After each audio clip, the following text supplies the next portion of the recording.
Good morning this morning. Welcome to a Who Should You Keep Your Eye On edition of the OHIO podcast. It is a cold, cold and wintry mix February morning this Saturday, the 15th of 2025. Do us a big favor, smash that like button this morning. Double check that you're subscribed to the channel. If you're not, it's absolutely free. What are you doing? Doesn't cost you a dime. Just hit subscribe. Ring the bell and get notified every time a new video drops and/or we go live, which we will be going live tomorrow night, 8 o'clock Eastern. The home team will be with us, as well as a very, very special guest you're not going to want to miss, who we bring on here at the OHIO podcast for our roundtable discussion. We got some fantastic topics to discuss tomorrow. Actually, I'm really excited about these topics. I kid you not. Plus, do us a big favor. At any point during this conversation, if something strikes your fancy, as we like to say, make a comment down in the comment section below. We appreciate that as well. All right, let's dive into it this morning. Let's get right into it. I got four names of current Buckeyes who I think we need to keep our eye on, whether it's things that the coaches have said, things that the media is talking about, things that I'm hearing from winter workouts that have begun over at the Woody Hayes Athletic Center. I've got four names, two on offense, two on defense, that we definitely should be keeping one eye on. All right, so let's dive right into it. Number one, let's start on the offense first, shall we? Let's do that. Number one, wide receiver Mylan Graham. Now, this guy was a 5-star, can't miss prospect coming out of high school last year. Keep in mind, Mylan Graham did not join the team until after he graduated, so he was an early summer addition. So if you're going to compare him and Jeremiah Smith was on campus early. He started in January, and he had all of winter workouts, all of spring to learn the playbook, get acclimated to the college game, and prepare himself for what was going to be a fantastic freshman season at Ohio State. Mylan is a little bit different here. He comes from Indiana. And although he was ranked high, he was not ranked as high as Jeremiah Smith. Obviously, Jeremiah Smith was the number one overall recruit in the country. And as that played out this season, that was a duh kind of comment to make. But he was. Mylan Graham wasn't, but he was still a consensus like, hey, high 4-star, low 5-star, top 50 type of kid, top 30 type of kid, and no reason to not believe that he can't make an impact now that he's been on campus for his first full season. Redshirted his first year. He had actually only had 16 snaps on the season. And can he push for more playing time in his redshirt freshman season, second year on campus? The answer to that question is absolutely. Now, no one's going to sit here and say he's going to replace Emeka Egbuka as one of the starting three wide receivers. At least that's not what everybody's anticipating here to start off the year. Can he push? Possibly. Maybe. Let's see how he goes. I know this much. Uh, Now the new offensive coordinator, former wide receivers coach, still the wide receiver coach, but now going to be playing calls as the offensive coordinator. Brian Hartline said that Mylan Graham is going to be he's going to be the real deal at Ohio State. He's going to make those steps, and he saw as the season went on this year that his adjustment to the college game was very, very good. And so I do believe that Mylan Graham is going to possibly push for definitely the two deep, but maybe possibly could push Brandon Ennis, Bryson Rogers for that third starting spot. Maybe. If Bryson Rogers ends up going back to the portal again, remember he went to the portal and then came back, then obviously that means two things. Number one, Mylan Graham might have actually leapfrogged him. Number two, he feels like he needs to be starting now, and that opens the door for Mylan Graham to get more reps and probably even become that fourth receiver that we talk about a lot. Brandon Ennis, I think, is in the driver's seat to be that Emeka Egbuka replacement. And I mean, from everything I'm hearing, Brandon Ennis is one of the vocal leaders on this team and in that room. And so, uh, yeah, Carnell Tate, Jeremiah Smith, those are your top two wide receivers. No one's making an argument there. Brandon Ennis is expected to probably take the spot of Emeka Egbuka as the number three.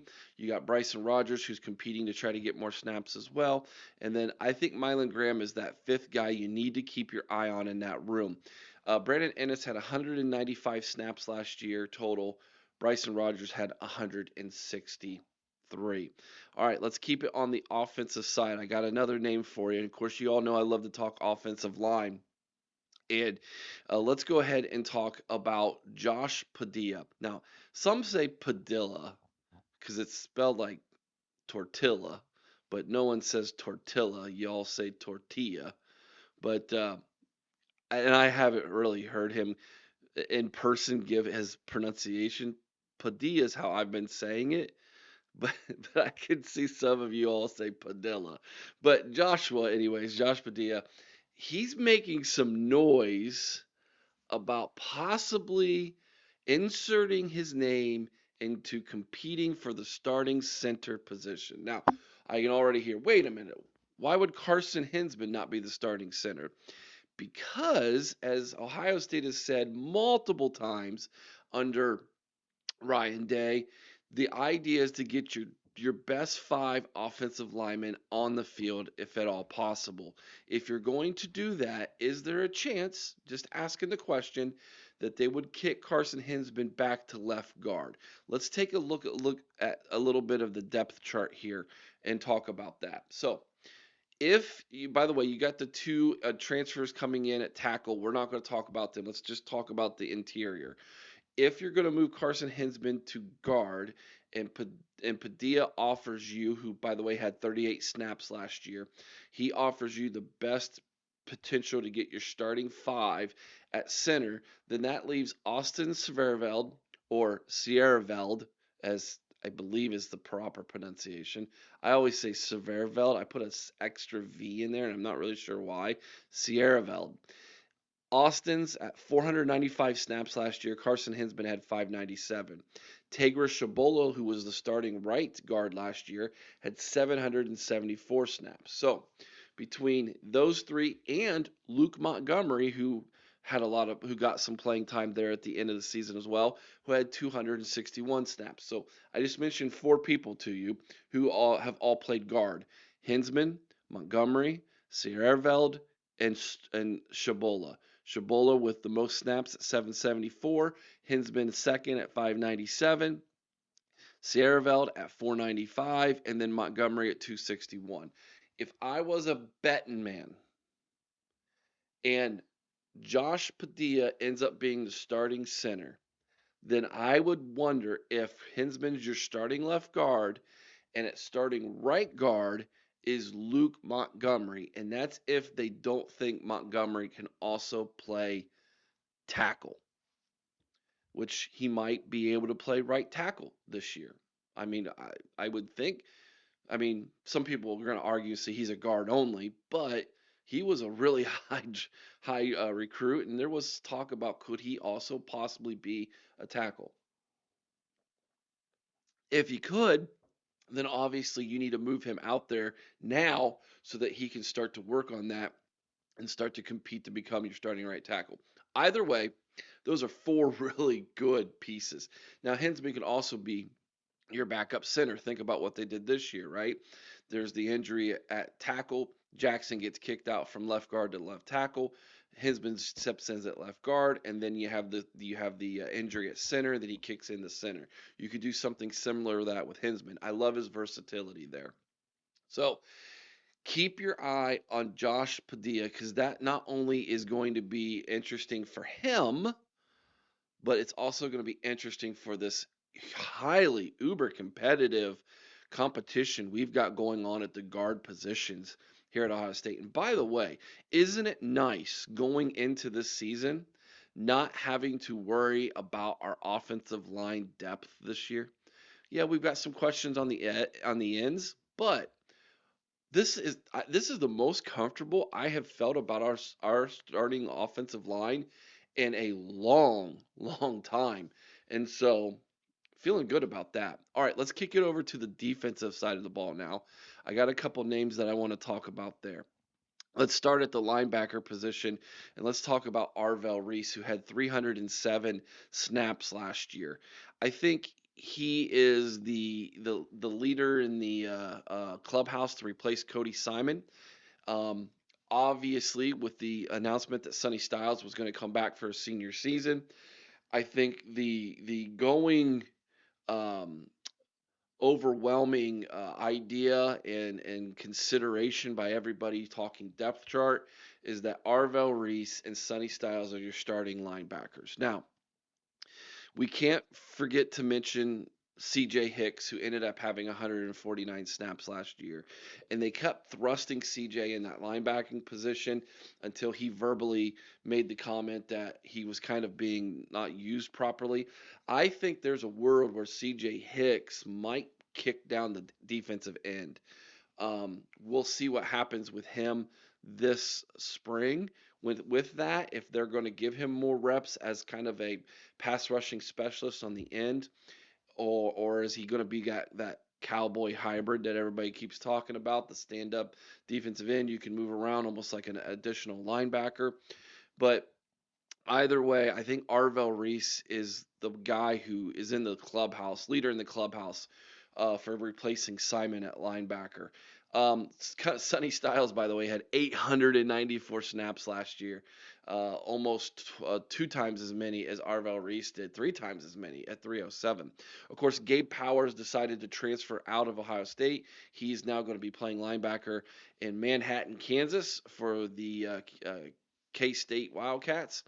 And then the other two names at linebacker that I'm kind of going to be watching, although I don't really think they're going to compete with Arvell Reese for the starting position, is Peyton Pierce and Garrett Stover.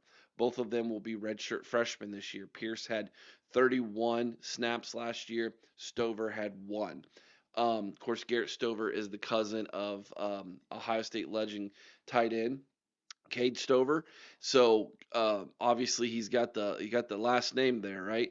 I really like Peyton Pierce as far as an athlete. He came in injured last year, dealt with that injury. By the end of the season, he had made some nice strides for Ohio State. I think Peyton Pierce has got the potential to get in that two deep, and maybe even if we end up going to a 4-3 defensive set, possibly if that happens, then Peyton Pierce might compete for a possible starting position there, or at least becoming that third linebacker when we need one.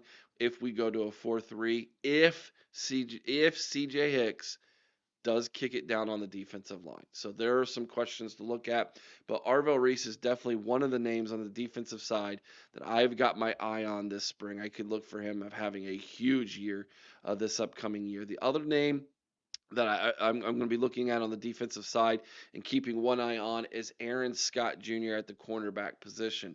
He'll be a true sophomore this year. He ended up getting 74 snaps last year. And of course, with the announcement that David Igbinosun's coming back for his senior season, who had 807 snaps, by the way, as well as the fact that the overwhelming consensus is that Jermaine Matthews Jr. is going to be kicked down to the other starting cornerback position. He had 395 snaps. Aaron Scott Jr. is in the mix to become a starting quarterback. Now, who's going to become the nickel safety here, the nickel corner? Who's that going to be? Is it one of these three guys? Is it Jermaine Matthews Jr.? Could they kick Iggy in there because of his physicality and the fact that he is really good at run support, and then paving the way for Aaron Scott Jr. to be a starting cornerback this year? Don't sleep. I can hear you in the chat already, guys. Some of you say, "Wait, what about Devin Sanchez?" Don't sleep on incoming freshman Devin Sanchez. A lot of people are calling him the Jeremiah Smith on the other side. He's that good, and he's really going to force the coach's hand to put him in there as a starting cornerback. I think that's a little bit unrealistic. I think Jeremiah Smith is a unicorn. It's something that doesn't really happen at Ohio State. In fact, off the top of my head, starting freshman in my lifetime who came in and made a starting game impact from game one, I can think of three: Jeremiah Smith, Maurice Clarett, Orlando Pace. If do you realize how crazy that is? If uh and uh well, let me say this first. How crazy that would be if Aaron Scott Jr. were to come in and do that exact thing year one, just like just like Jeremiah Smith did on the opposite side of the ball, back to back years. That's crazy to think about. Now, Denzel Burke also started as a freshman. Okay, let's not forget that. I won't forget it. The game at Minnesota that kicked the year off, and here's this freshman in there starting. So I don't want to devalue the fact that Denzel Burke was a starter as a freshman, but I just kind of think that you would look at what we have here in the room, and I think Aaron Scott Jr.'s just got a leg up in that. And I don't want to put that kind of pressure on Devin Sanchez to be like, hey, you got to start game one, by the way. He does that. Hats off to him, man. He completely earned it. The other name to keep an eye on at the cornerback position is Bryce West Jr., the other talented um, I guess he'll be a redshirt freshman coming in. He had 29 snaps last year, but it was obvious Aaron Scott Jr. was the one in the lead between those two on who could possibly start and take Denzel Burke's spot as the star that was relinquished since he's going pro. So those are the four names that I have my eye on, and all of this talk has me reminds me of a Bible verse I like to share with you this morning. Revelation 21:5. And he that sat upon the throne said, Behold, I make all things new. And he said unto me, Write, for these words are true and faithful. And all this talk about all these new starters and guys to keep an eye on for those opening positions at Ohio State. That's a verse that reminded me of that. So those are four guys, four names to keep an eye on this winter and spring as we look towards the 2025 season here at Ohio State. Mylan Graham, Josh Padilla, Arvell Reese, Aaron Scott Jr. Who are some names you've got your eye on this year? Let me know in the comment section below. Let me know. Do you think if I were to ask you what's the percentage of these guys starting, do you think it'll be 100%, 75%? Do you think three of them? How about two of them, 50%? What do you think? Let me know in the comment section below. How many of those guys do you think are starting game one against Texas in the shoe in 2025? Have a great weekend, everybody. Have a great day. We'll be shooting stuff your way on our YouTube channel and on our social media. Make sure you hit the thumbs up button, smash it, give us a like. We'll see you all on the next video on the flip side. Take care, Buckeye Nation.